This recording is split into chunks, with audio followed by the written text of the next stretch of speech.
The goal of our landing pages is to convert people. Our website is there for them to get information, to learn more about us. But when we get somebody onto one of our landing pages, that is the time that we want to move this relationship along and actually capture their information.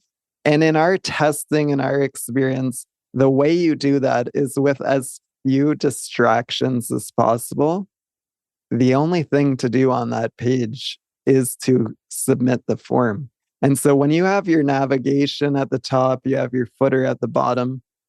To me, I look at all of those as holes in a bucket, and it allows for leakage of people to go to different places that you don't really want them to.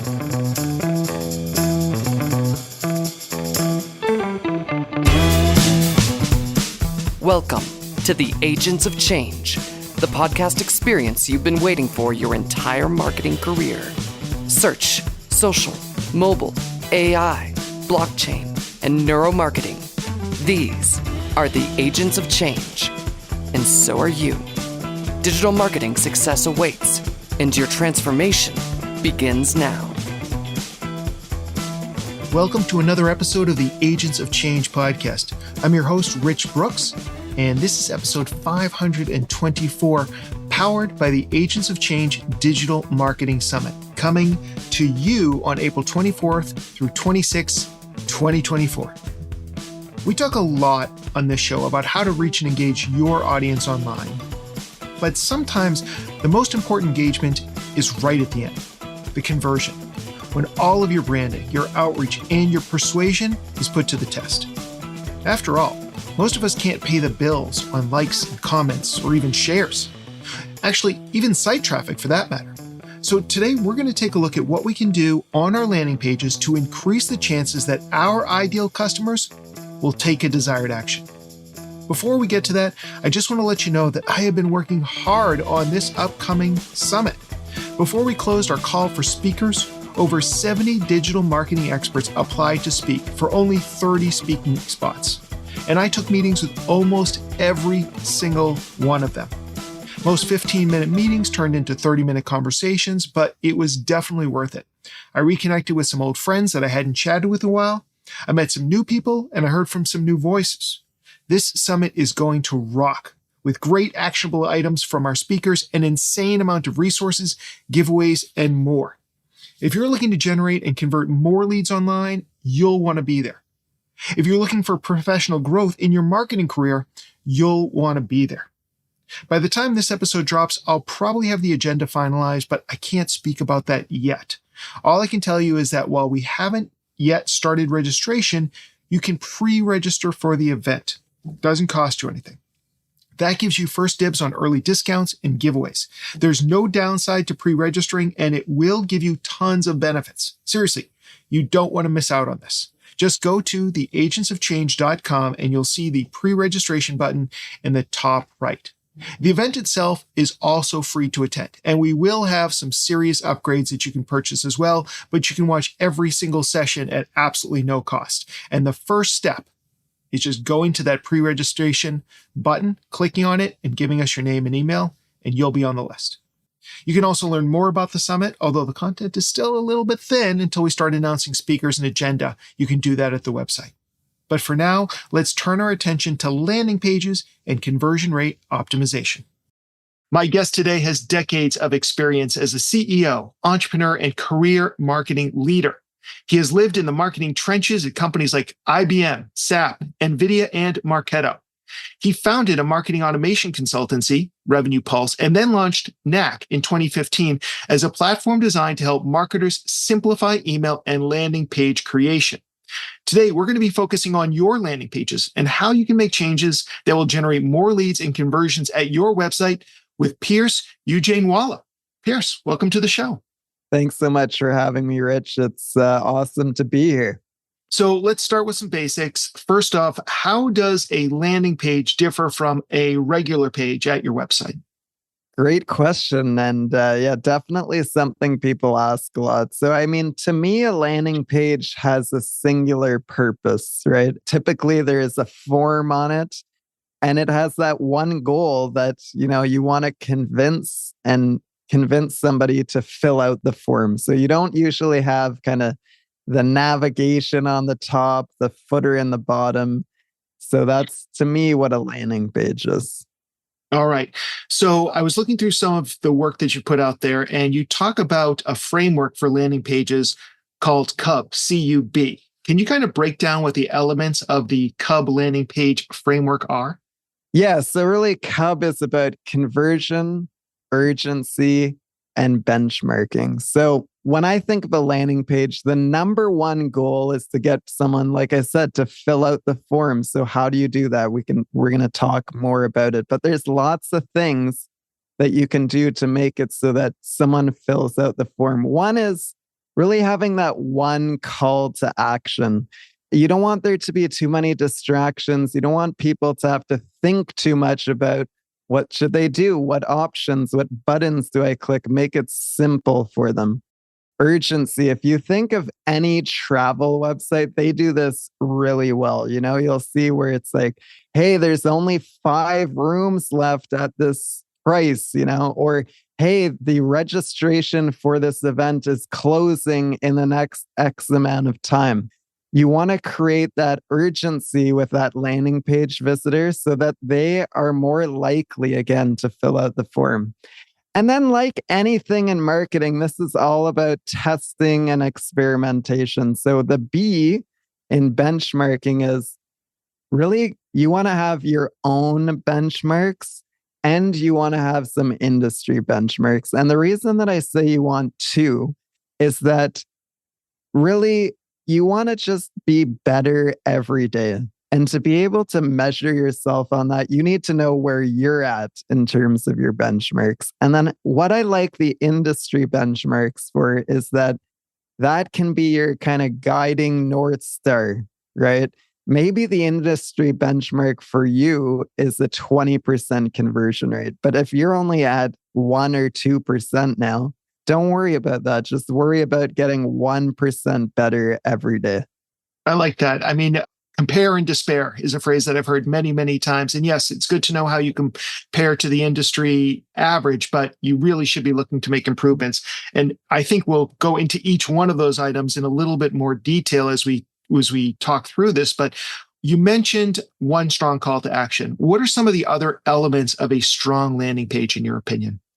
Yeah, so it's a great question. I think the reality is right now that nobody has any attention span anymore. The likes of TikTok and YouTube Shorts and Instagram Reels has really shortened people's attention span. So I think there's a few elements you want to think about, but the overall thing is you want to keep people's short attention. How do you do that? Make your page scannable, right? So even if somebody is just reading the headlines of your page, they should get the gist of what you're trying to give them. Don't have too much text. No one wants to read for 10 minutes to figure out what you're trying to give them. And make, again, the call to action very clear. If it's a webinar, make it very clear, the date and time and the speakers. If it's a piece of content, show them what that looks like. Tell them in bullet form, what are you going to learn? Why should they read it? One thing I think all marketers are guilty of is that they care so much about this content or their event.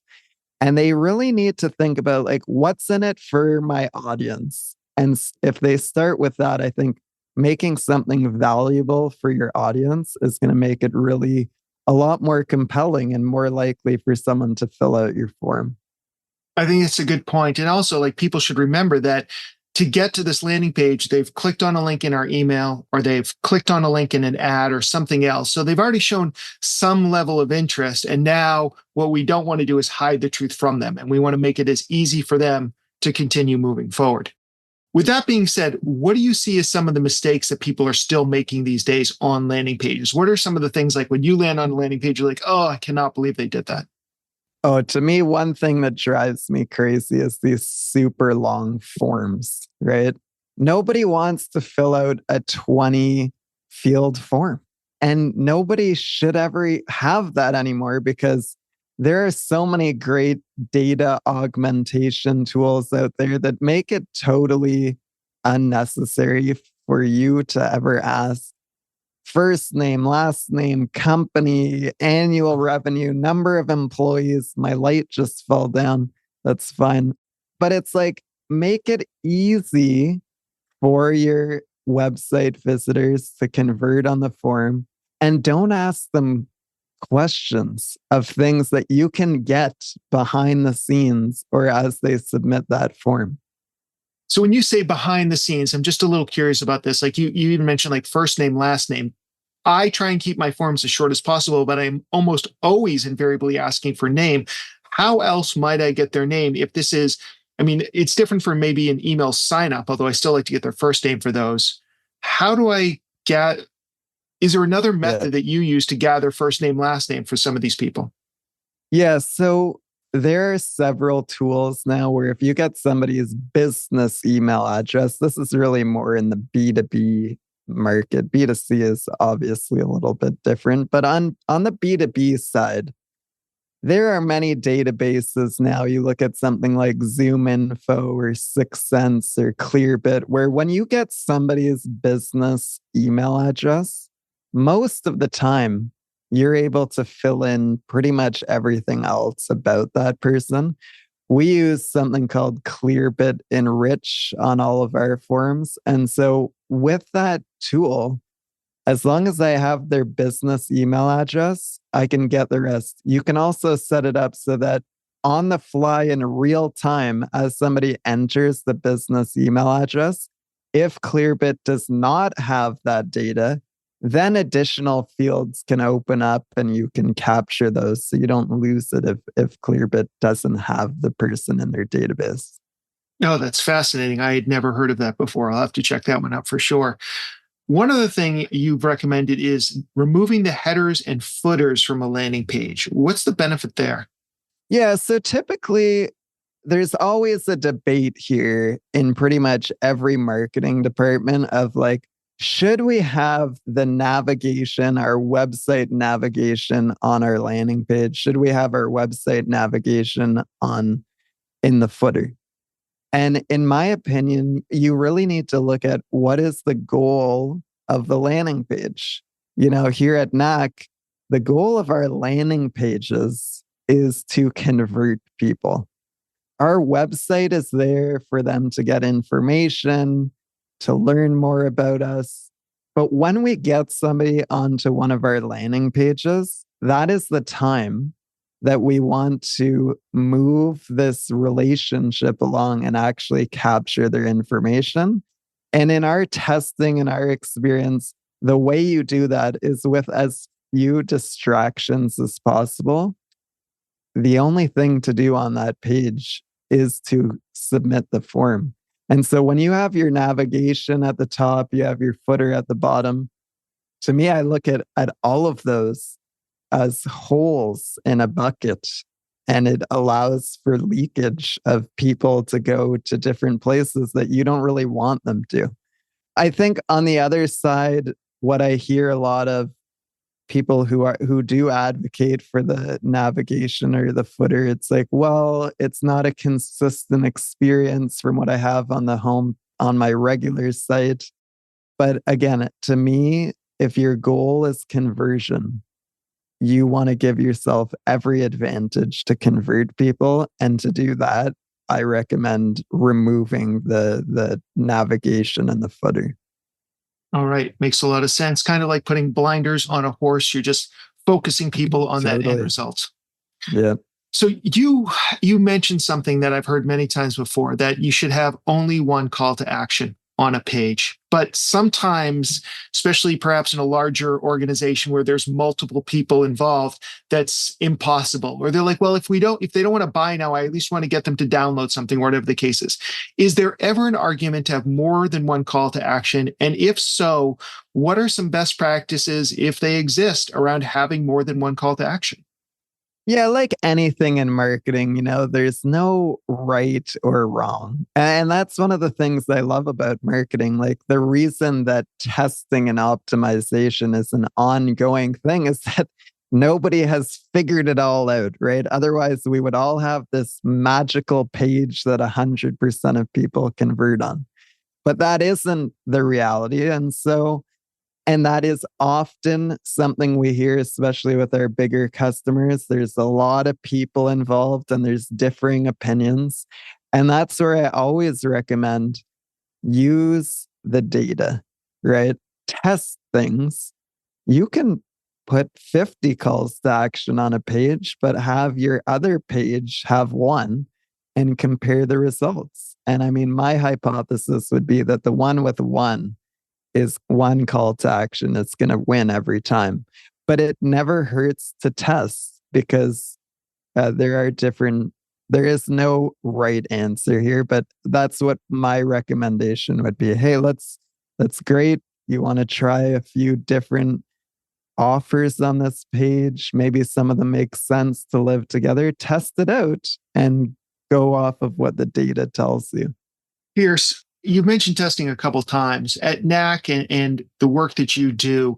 What are some of the parameters you use when either on your own pages or when working with clients to test something? Like, is there a certain amount of time or a certain amount of visits to a landing page before you feel comfortable that A beats B or that it's time to try something new? Like, what are those parameters in your own mind? Yeah, totally. You need to have enough visitors to be able to understand, like, is this test significant or not? Sometimes you actually don't need that many. You might tell in the first 10 or 50 visitors which page is like clearly outperforming the other one. And other times it's much more difficult. Like you need to get a few thousand people through before the data tells you. It really comes down to the data and how clear it is on that test. Okay. And have you tested things like including video and things like that on a page and seen increase in conversions or decrease in conversions when we start to add elements like that? Yeah. So actually one thing that we just recently started doing was putting on our demo page on our website is arguably the most important page on our whole website because a demo request is really the start of our sales cycle. And so that's a page that we spend a lot of time on. We do a lot of tests on. And a trend that we've definitely noticed is adding a video on your demo request page. And it's like a 1-minute video that gives just a very high level view, like teaser of what the person will see when they book the actual demo. And so in my opinion, something like that is extremely valuable because let's be honest, none of us really want to do a demo of a software.